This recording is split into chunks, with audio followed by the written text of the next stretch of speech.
শিলিগুড়ির industrial estate plastic কারখানায় ভয়াবহ আগুন, কয়েক কোটি টাকার ক্ষয়ক্ষতির আশঙ্কা, আতঙ্ক শিল্পাঞ্চল জুড়ে।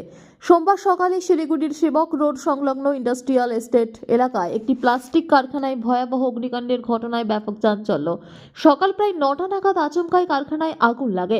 মুহূর্তের মধ্যে সেই আগুন ছড়িয়ে পড়ে কারখানায় মজুত থাকা বিপুল পরিমাণ প্লাস্টিক সামগ্রী ও প্লাস্টিকের দানার বস্তায়।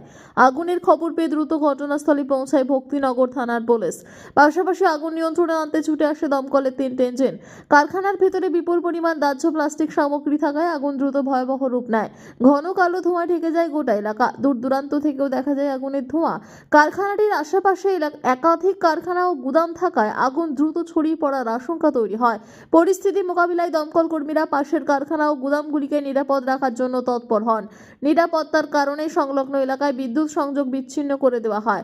একই সঙ্গে কারখানা ও পার্শ্ববর্তী গুদামে থাকা শ্রমিকদের নিরাপদে বাইরে বের করে আনা হয়। এরপর জীবনের ঝুঁকি নিয়ে কারখানার ভেতরে ঢুকে কারখানা নিয়ন্ত্রণে আনার কাজ শুরু করেন দমকল কর্মীরা। তবে আগুন পুরোপুরি নিয়ন্ত্রণে আসার আগেই কারখানার ভেতরে থাকা বিপুল পরিমাণ প্লাস্টিক সামগ্রী পুড়ে যায়। অগ্নিকাণ্ডের পর কারখানায় অগ্নি নির্বাপন ব্যবস্থা যথাযথ ছিল কিনা তা নিয়েও উঠছে প্রশ্ন। ঠিক কী কারণে আগুনের সূত্রপাত তা এখনও স্পষ্ট নয়। প্রাথমিকভাবে শর্ট সার্কিটের সম্ভাবনা উড়িয়ে দেওয়া হচ্ছে না। তবে অগ্নিকাণ্ডের প্রকৃত কারণ জানতে পুলিশ ও দমকল বিভাগের পক্ষ থেকে চলছে তদন্ত। স্বস্তির বিষয়, এখনো পর্যন্ত এই ঘটনায় হতাহতের কোনো খবর নেই। তবে অগ্নিকাণ্ডের ঘটনায় আতঙ্ক ছড়িয়েছে এলাকায়। আমি হাকিমপাড়াতে ছিলাম, সেখান থেকে যখন দেখলাম, প্রথমে আমরা রাস্তা ছিলাম, দেখলাম যে একটা ধোঁয়া উঠছে, তারপরে টায়ার জ্বলিয়েছে। তো আস্তে আস্তে ধোঁয়াটা বিভৎস আকারে নেয়। আমরা ওখান থেকে আসার সঙ্গে সঙ্গে ততক্ষণে ফায়ার ব্রিগেডও চলে আসে, পুলিশ প্রশাসনও চলে আসে।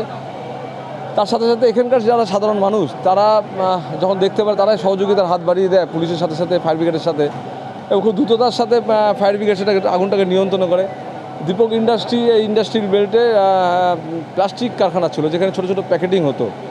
সেখানে কীভাবে আগুন লাগছে সেটা এখন তদন্ত সাপেক্ষ ব্যাপার। পুরো আগুন নিয়ন্ত্রণে আসার পরই বলা যাবে।